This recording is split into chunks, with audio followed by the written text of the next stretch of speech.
మనోజ్, నువ్వు నా బిడ్డవి. లక్ష్మీ ప్రసన్న, విష్ణువర్ధన్ బాబు, మనోజ్ కుమార్. నిన్ను ఎలా పెంచానురా నేను? అందరికంటే నిన్నే గారాబంగా పెంచానురా. నీకే ఎక్కువ ఖర్చు పెట్టి చదివించాలని ప్రయత్నం చేశానురా. నువ్వు ఏది అడిగినా నేను నీకు ఇచ్చానురా. కానీ ఈ రోజున నువ్వు చేస్తున్న పని బిడ్డల గుండెల మీద తంతారంటారే, అలా తన్నేవరా. మనసు ఆవేదనతో కింగిపోతుందిరా. నేను మీ అమ్మ ఏడ్చుకుంటున్నావురా. జర్నలిజం ఉన్నది లేనిది, లేనిది ఉన్నట్టు రాస్తున్నారా. నువ్వు నన్ను కొట్టడం ఏంట్రా? నా బిడ్డ నన్ను తాకలా. ఇద్దరం ఘర్షణ పడ్డాం కొన్ని కారణాల వల్ల. ప్రతి ఫ్యామిలీలోనూ ఉంటాయిరా ఇవి. లేనివాడు ఎవరైనా ఉంటే ప్రపంచంలో ఒకరున్నారేమో, 1% ఉంటుందేమో. అటువంటి వాళ్ళ ఇంటికి వెళ్ళి కాళ్ళు గడిగి నిద్ర పూసుకోవచ్చు. భారత భాగవత రామాయణాలు చూశావు కదరా. ఏమిటిది? మీ అమ్మ ఎంత కుమిలిపోతుంది ఈ రోజున హాస్పిటల్ చేరింది. నీ వల్ల హాస్పిటల్ చేరుతాను. చూడు మనోజ్, నీకు అన్నీ ఇచ్చినా ఈ రోజున నువ్వు నా గుండెల మీద తనడమే కాకుండా అపకీర్తి తీసుకొచ్చావు. ఏదేదో రాశావు, ఏదేదో చెప్తున్నావు. కొంతమంది జర్నలిస్టులు ఉన్నది లేనిది, లేనిది ఉన్నట్టు రాసే వాళ్ళ తత్వం వాళ్ళకి ఎందుకంటే టీఆర్పీ పెరగాలి. ఇది వాళ్ళ నైజం. మనం మార్చలేము. వాళ్ళందరి మీద మన కోర్టుకు వెళ్ళలేము. వాక్ స్వాతంత్రం అంటారు, ప్రజాస్వామ్యం అంటారు. ప్రజాస్వామ్యంలో కూడా కొన్ని హద్దులు ఉన్నాయి. ఇది నీకు తెలుసు అనుకున్నా. ఎంత మంచి నటుడివి నువ్వు. నీ భార్య మాటలు విని తాగుడికి అలవాటు పడిపోయావు. వింటున్నావా మనోజ్? ఎవరిని నమ్మాలో ఎవరిని నమ్మకూడదో పరిస్థితి తీసుకొచ్చావు. విద్యాలయాలు ఎంత గొప్పవిరా. మనం 25% కులమతాలకు అతీతంగా ఫ్రీ ఎడ్యుకేషన్ ఇస్తున్నాంరా. క్యాస్ట్ అనేది తీసేశానురా 92లో ప్రాస్పెక్ట్స్లో.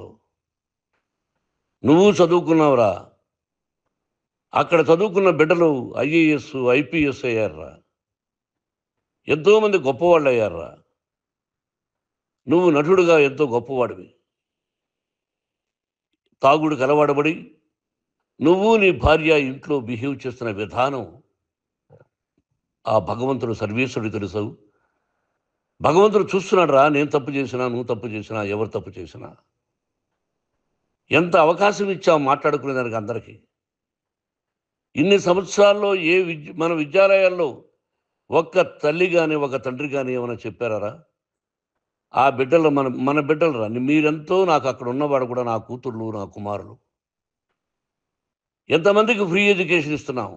వాడి దగ్గర ఏది ఆశించరా. నువ్వు ఎందుకు ఇలా తయారైపోయావు? ఎందుకు ఇంట్లో ఉండే పని వాళ్ళందరినీ కొడుతున్నావు? వాడు పని చేసుకోవడానికి మన ఇంటికి వచ్చాడు రా. ఆ పనివాడిని కొట్టడం చాలా మహాపాపంరా. నేను వేరురా. నేను దండించడం వేరురా. నేను ఎవరిని ఆ చిన్న వాళ్ళని కొట్టి ఇచ్చేసి చేయలేదురా. సినిమా ఇండస్ట్రీలో మోహన్ బాబు కొడతాడు, తిడతాడు అంటే అది షూటింగ్లో జరిగి ఉండొచ్చేమో. కానీ ఇంట్లో ఉండి 10 సంవత్సరాల నుంచి 20 సంవత్సరాల నుంచి పనివాళ్ళు ఉన్నారు. నేను ఇంట్లో లేని సమయంలో వాళ్ళందరినీ కొట్టి వాళ్ళ ఫోన్ లాక్కొని ఒకడైతే చచ్చిపోవాలి. వాడు పోలీస్ కంప్లైంట్ ఇచ్చి ఉండొచ్చు. నేను వద్దు అని వాడిని బతిమాలాడు. పోలీస్ కంప్లైంట్ కూడా ఇవ్వలా. ఇంకైనా నువ్వు నీ భార్య మారి బయట ఉండండి రా అన్నాను నేను. లేదు డాడీ, తప్పు చేయలేని ఒకసారి వచ్చావు, మళ్ళీ తప్పు చేశావు, మళ్ళీ వెళ్ళావు, మళ్ళీ ఈసారి తప్పు చేయనన్నావు. ఏమండి వీడు తప్పు చేయడం అని మీ అమ్మ చెప్పింది. ఇంట్లో పెట్టుకున్నా. మళ్ళీ నువ్వు చేస్తున్నది, ప్రతిరోజు నువ్వు తాగుతున్న విధానం నీకే తెలుసు. ఇది ప్రజలు నమ్ముతారా లేదా అనవసరం నాకు. నేను నీకు చెప్తున్నా, ఇంతటితో పులి స్టాప్ పెట్టాలి. 3 రోజుల నుంచి రకరకాలుగా రాస్తున్నప్పుడు నా మనసు ఆవేదనతో ఉంది. మళ్ళీ చెప్తున్నా, Mohan Babu university is greater than temples. Greater than temples. బిడ్డలను కాలేజీలో చేర్చుకునే ముందు చెప్తారు, అన్నయ్య ఎంత ఉంది యూనివర్సిటీ రూల్సు, ఇది మా పద్ధతి, మీకు ఇష్టమైతే చేర్చండి. గవర్నమెంట్ బిడ్డలను గవర్నమెంట్ ఏమి ఇస్తుందో ఇంత పర్సంటేజీ వాళ్ళకు కూడా మీ దగ్గర ఎందుకు డబ్బు తీసుకుంటున్నామంటే దానికి అర్థం పరమార్థం చెప్పాము. దొంగతనంగా తీసుకోలేదు. ప్రతిదానికి చెక్కులు ఉన్నాయి. అది అకౌంట్ ఉంది. దానిలో తప్పులు జరిగితే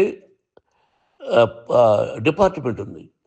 కాలేజీలో ఇంకేదైనా తప్పు జరిగితే గవర్నమెంట్ ఉంది. ఇవన్నీ నీకు తెలుసు.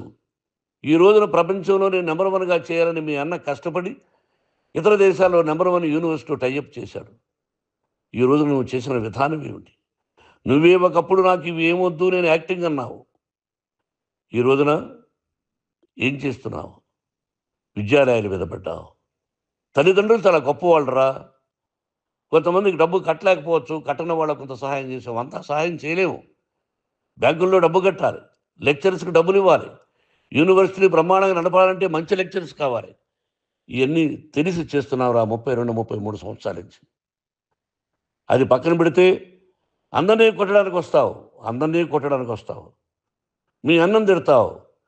ఒక వ్యక్తి వినయ్ గారనే ఆయన వ్యక్తి హెల్ప్ చేయడానికి వస్తే ఆ వినయ్ ఎవరు లజ్జాగుడికి చంపేస్తాను వాడు అన్నావు. ఇవన్నీ ఎంత తప్పురా? అంటే మీ నాన్నగారికి ఎవరు సహాయం చేయడానికి వస్తే వాళ్ళందరినీ లజ్జాగుడుకులు అంటావు. చంపేస్తానంటావు. మీ అన్నను చంపేస్తానన్నావు. చంపరా చూద్దాం మీ అన్న నేనే అన్నా. తాకరా నీ ధైర్యం ఉంటే అన్నా. ఎంతమందిని చంపాలనుకుంటున్నావు? ఎంతమందిని చేయాలనుకుంటున్నావు? నువ్వు ఏం సాధించాలనుకుంటున్నావు? ఆలోచించుకో. ఈ ఇంట్లోకి అడుగు పెట్టడానికి నీకు అధికారం లేదు. ఇది నా కష్టార్జితం. మా నాన్నగారు 10 రూపాయలు 10 పైసలు కూడా ఇవ్వలేదురా. మంచి జన్మనిచ్చాడు మా నాన్నగారు. మద్రాసుకు వెళ్ళి వీధుల్లో అడుగు తిన్నాను రా. ఒక పూట కూడా భోజనం లేకుండా అడుగు తిన్నాను రా. న్యాయంగా మోహన్ బాబు తిడతాడు కొడతాడంటారు కానీ మోసగడనం లేదురా. నీట్ పార్లమెంటేరియన్గా బయట వచ్చాను రా. నువ్వు నా పరువు ప్రఖ్యాతులు మంట కలిపావు.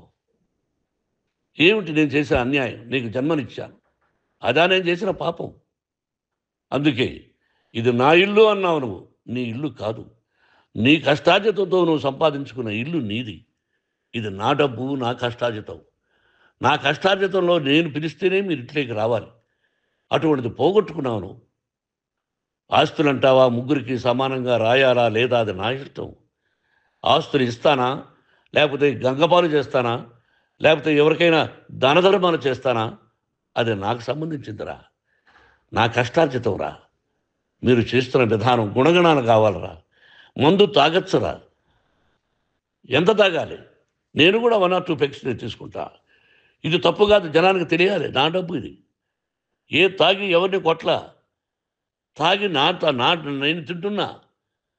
అది ప్రజలకు అక్కర్లా. నేను తప్పు చేస్తేనే ప్రజలకు కావాలా. ఇవన్నీ ఉన్నాయిరా. ఇవన్నీ తెలుసుకో. జర్నలిస్ట్ సోదరులారా, మీకు నా గతాన్ని తెలుసు, నా భవిష్యత్తు, నేను ఎక్కడి నుంచి వచ్చాను కూడా మీకు తెలుసు. ఈ రోజున మీరు రాస్తున్న విధానం, నా బిడ్డ నన్ను కొట్టాడన్నారు. ఎంత తప్పు. ఈ రోజున నా బిడ్డ మీద కోపంతో అవును చెప్పచ్చు. కాదు, వాడు నా మీద చెయ్యెత్తలేదు.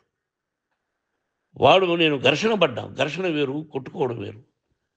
గాయాలతో హాస్పిటల్కి వచ్చి కుంటుకుంటుగా నడిచాడు. మళ్ళీ ఏమని పోలీస్ స్టేషన్కి వెళ్ళి చెప్పాడు. ఎవరో 2 ఉన్నారు, వాళ్ళిద్దరూ నా మీద దాడి చేశారన్నాడు.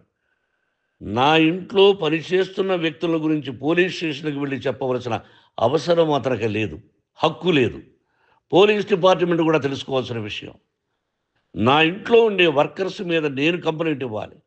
నువ్వు పర్మిషన్ లేకుండా నా ఇంట్లోకి నువ్వు చొరబడి ఈ ఇల్లు నాదంటూ ఇంట్లో పనిచేస్తున్న వర్కర్స్ మీద కంప్లైంట్ ఇచ్చావు. అది ఎంతవరకు పోలీసు న్యాయమో రూల్సో చూద్దాం. పోలీస్ డిపార్ట్మెంట్ ఇంటికి వచ్చింది. వాళ్ళకి రాశాను ఉత్తరం. అయ్యా, నేను సీనియర్ సిటిజన్ని, నాకు రక్షణ లేకుండా ఉంది. నా బిడ్డ వల్ల నా ఇంట్లో నుంచి నా బిడ్డను పంపించేసి ఇది నా ఇల్లని. వాళ్ళు నాకు సమాధానం ఇవ్వలేదు. ఇవ్వకపోగా ఎవరిని పట్టించుకోలేదు. ఇప్పుడు పోలీసు వాళ్ళు వచ్చి ఏమండి రూల్స్ ప్రకారం నా బిడ్డ ఇంటికి రాకూడదంటే మాకు హయ్యర్ డిపార్ట్మెంట్, హయ్యర్ అథారిటీ వాళ్ళు ఫోన్ చేశారు. మీరు ఎవరిని స్టాప్ చేయొద్దండి, బయట నుంచి ఎవరైనా వస్తే వాళ్ళని స్టాప్ చేయండి అన్నారు. 2 రోజుల నుంచి 10 మంది 20 మంది వస్తున్నారు. వాళ్ళు అలా చూస్తూ నిలబడ్డారు. వాళ్ళు ఫోటోలు తీసుకున్నారు. వాళ్ళ మీద మళ్ళీ వదిలేస్తున్నారు. ఎవరిని నిందించాలి? But I give respect to the police department. వాళ్ళకి ఏ అధికారి ఫోన్ చేశాడో, ఆ అధికారికి ఏ పొలిటీషియన్ చేశాడో అది వాళ్ళకే వదిలేస్తున్నా. కాబట్టి వాళ్ళు పోలీస్ కంప్లైంట్ ఇచ్చినా కూడా మేము సంబంధం లేదని అంటున్నారు కాబట్టి నేను నా బిడ్డను నిన్ను నాపు చేస్తున్నా. నువ్వు ఇంట్లోకి వచ్చే అధికారం నీకు లేదు. నువ్వు వచ్చి నీ బిడ్డను తీసుకెళ్ళు. సంతోషం. నువ్వు రాలేదు, నీ బిడ్డను జాగ్రత్తగానే చూసుకుంటావు. Take care your daughter, that's all. మీ అమ్మ హాస్పిటల్లో అడ్మిట్ అయింది. రేపో ఎల్లుండో మీ అమ్మను పిలిపించి బాగైన తర్వాత ఇదిగో నువ్వు నీ కొడుకు బిడ్డను తీసుకెళ్ళి వాడికి అప్పచెప్పని చెప్తాను పోలీసు వాళ్ళ ఆధ్వర్యంలో. ఇది 100% జర్నలిస్టు సోదరులారా, పులి స్టాప్ పెట్టండి. మీకు కుటుంబాలు ఉన్నాయి, మీ యజమానులకు కుటుంబాలు ఉన్నాయి. మీ కుటుంబాల విషయాలు, మీ యజమానుల కుటుంబాల విషయాలు మేము ఎవరు జోక్యం కలుగు చేసుకోవాలా. మేము నటీనటులం. మాది తప్పుంటే నటుడుగా నన్ను ఫెయిల్యూర్ అని రాయండి, నా నటన బాగలేకపోతే రాయండి. బట్ ఇంటి లోపల సందులో నుంచి చూస్తూ తప్పు చేస్తున్నామని ఉన్నది లేనిది లేనిది ఉన్నట్టు రాయకండి. మీకు నా హృదయపూర్వక నమస్కారాలు. ఇన్ని రోజులు హృదయపూర్వకంగా ఎంకరేజ్మెంట్ చేశారు. ఆ ఎంకరేజ్మెంట్కు నమస్కారం చేసుకుంటూ I love you all. I love you police department. మీరు న్యాయంగా ధర్మంగా నడుచుకోండి, ఎవరికి తొత్తుల్లాగా ఉండొద్దండి అని మనవి చేసుకుంటూ నేను సెలవు తీసుకుంటాను. Thank you very much for all the journalist. ఇక్కడ పులి స్టాప్ పెట్టండి, పులి స్టాప్ పెట్టండి. Thank you very much.